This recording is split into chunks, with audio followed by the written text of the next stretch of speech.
इस ट्यूटोरियल में हम बात करेंगे ऑफसेट एंटिटीज और मिरर एंटिटीज के बारे में। तो अगर आप देखें यहाँ पर हमारे पास टूल है ऑफसेट एंटिटीज और mirror entities. Basically offset entities वहां यूज किया जाता है जहां पर बिल्कुल सिमिलर स्केच ही ऑफसेट हो रही हो कुछ डिस्टेंस पर।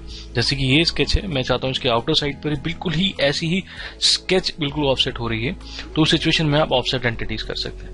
ऑफसेट एंटिटीज जब भी आप करना चाहें तो मेक श्योर कि जो आपकी पहली स्केच है उसको आप पहले से ही फुल्ली डिफाइन कर लें, ताकि जोन सी आपकी दूसरी ऑफसेट स्केच बने उसको आपको बाद में डायमेंशन करने में आपको दिक्कत नहीं होगी, वो ऑलरेडी डायमेंशन होगी क्योंकि वो बिल्कुल इसी स्केच से ऑफसेट हुई होती है।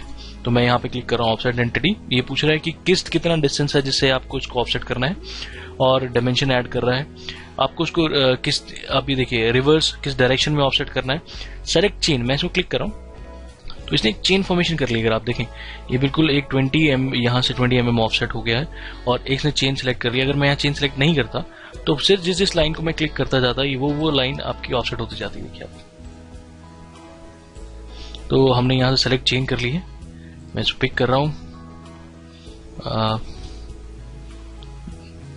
ऑफसेट, सेलेक्ट चेन और ये पूरी तरह चेन। बाई डायरेक्शन का मतलब है, अगर मैं थोड़ा सा डिस्टेंस कम कर देता हूँ, कि दोनों साइड पर ऊपर और ऊपर भी और नीचे भी, ये दोनों डायरेक्शन में इस पर्टिकुलर स्केच को ऑफसेट कर रहा है। तो लेट्स से ओके। अगर आप देखें तो यहाँ से ये स्केच प्रॉपरली ऑफसेट हो चुकी है। देखिए 10 डिस्टेंस यहाँ पे, 10 डिस्टेंस यहाँ पे।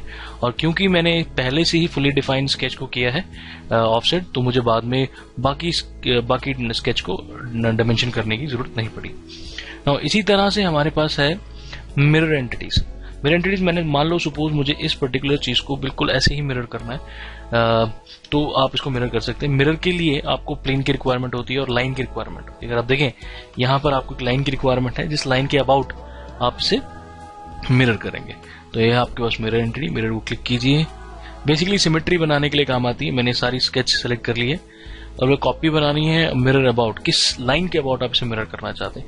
बेसिकली वो डिस्टेंस मेंटेन किया जाएगा। मिरर अबाउट मैं ये लाइन मेंशन कर रहा हूँ। अगर आप क्लिक करें देखिए अब यहाँ से इस तरह से मिरर हो गया है। अच्छा ओके, देखिए एग्जैक्टली सारी स्केच मिरर हो चुकी है।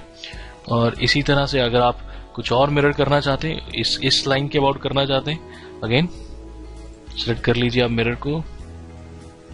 नाउ अबाउट पूछ रहा है, इस समय मैं इस लाइन के अबाउट से मिरर करना चाहता हूं। तो देखिए तो इस सिचुएशन में आपके पास कुछ इस तरह से स्केच आ जाएगी। सो बेसिकली मिरर, किसी चीज को मिरर करने के लिए हमें मिरर लाइन की जरूरत होती है जिस लाइन के अबाउट हम किसी भी चीज को सिमेट्रिकली मिरर कर सकते हैं।